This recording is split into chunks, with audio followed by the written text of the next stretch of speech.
everybody in attendance today, and hello to you, Prime Minister Mark Carney, and all members of Cabinet present. In the words of the Haudenosaunee, Shegon, to all the amazing Indigenous peoples who have provided your knowledge as we prepare the draft for this amazing document. To everyone, we want to thank you that we get to be here in Ottawa today as our firm presents the proposed draft for the new Royal Proclamation of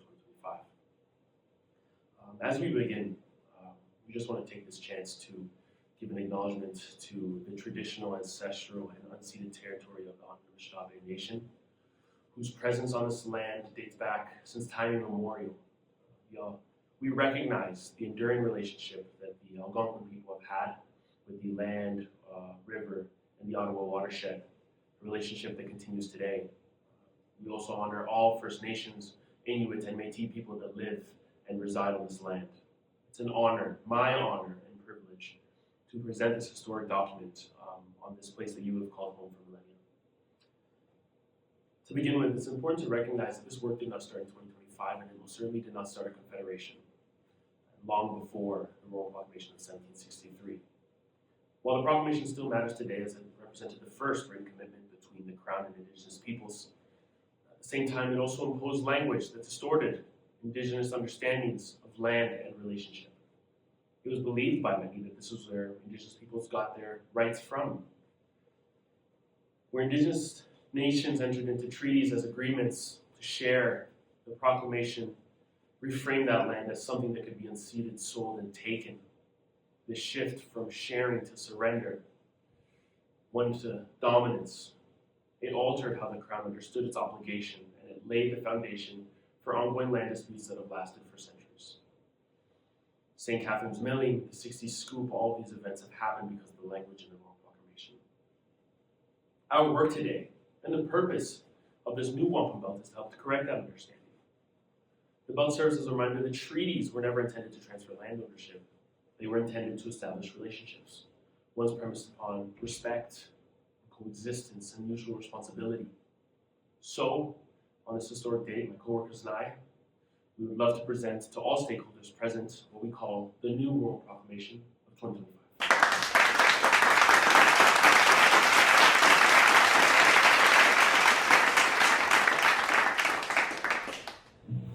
Prime Minister, the 2025 Wampum Belt is meant to function as a living agreement. It reflects the fact that reconciliation is not simply a political goal. It is a legal, constitutional, and relational obligation. The belt is designed to embody principles of accountability, renewal, and shared governance. Drawing from Indigenous legal orders, the belt incorporates teachings that have guided diplomacy for generations. These teachings offer Canada a framework for doing something that we have not fully done before. Honoring Indigenous nations not in a symbolic way, but in a structural way. At the end of each belt, we have included the everlasting tree of peace, a very significant symbol in the Haudenosaunee Great Law. The tree represents peace, unity, and the strength that comes from consensus and good-minded decision-making.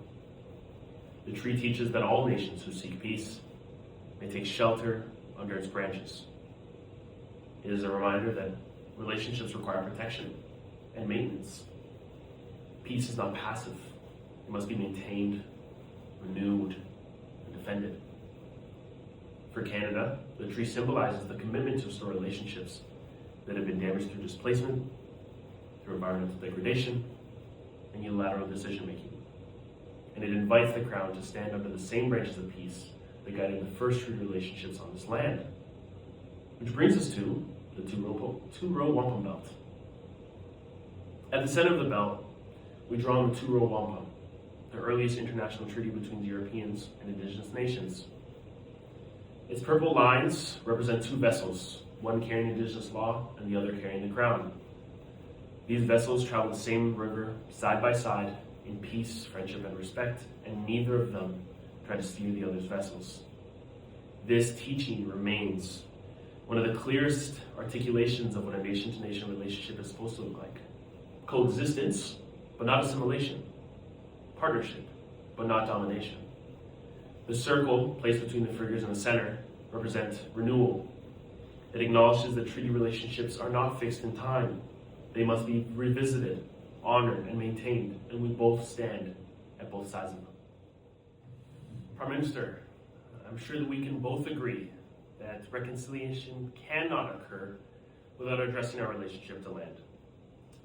The environmental crises that we are seeing, from biodiversity loss, are connected to the removal of Indigenous people from their lands and the suppression of their Indigenous ecological governance. Traditional burning practices are one example. Indigenous nations across Canada have used controlled burns for thousands of years to maintain forest health. When those practices were interrupted by colonial policy, the land suffered. The fires we see today are not simply natural disasters, as people call it. They're outcomes of governance failures. By including the Great Tree in the belt, we emphasize the need to restore Indigenous relationship and environmental stewardship. This is not only reconciliation, it is climate adaptation rooted in Indigenous law. And that brings us to the next point, which would be water governance and two-eyed seeing. Water is life. We know this. Water is a right to all people. But many Indigenous communities still live under long-term boil water advisories. Addressing water governance requires more than just infrastructure. It requires a shift in worldview. In many Indigenous legal traditions, water is seen as more than just a tangible thing. It's a living being. It's a relative. And decisions about water protections must therefore be relational, reciprocal, and accountable. When we mention two-eyed seeing, we're referencing a guiding principle that teaches us to use the strengths of Indigenous knowledge with one eye and Western scientific knowledge with the other. One cannot take over the other. They both are necessary for a future that's grounded in respect. Those parallel lines in this central circle embody this balanced approach to knowledge, governance, and environmental protection. The Crown and Indigenous nations as one.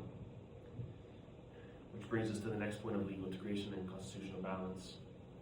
Friends who are present today, one of the greatest structural challenges facing Canada is the failure to meaningfully integrate Indigenous legal systems into our own. Our Constitution can adopt French civil law. Our Constitution can recognize Aboriginal and treaty laws. Yet Indigenous legal orders are rarely treated as law within Canadian institutions. Prime Minister, the Royal Proclamation of 2025 is an opportunity to correct this imbalance. It acknowledges Indigenous legal traditions not as historical artifacts, but as active sources of law that can guide governance today. The Belt's design reinforces this principle. The two vessels, Indigenous and the Crown, they travel together, but only when sovereignty is acknowledged and non-interference is respected.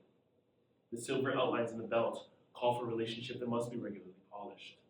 If Canada doesn't continue this work, the silver tarnishes and trust erodes. And this brings us to the end, everybody. Thank you for listening today. Prime Minister, this Wampum Belt that we present is not a symbol alone, it is a guide. It calls for reconciliation rooted in relationship, in law, and in a shared responsibility for land and water.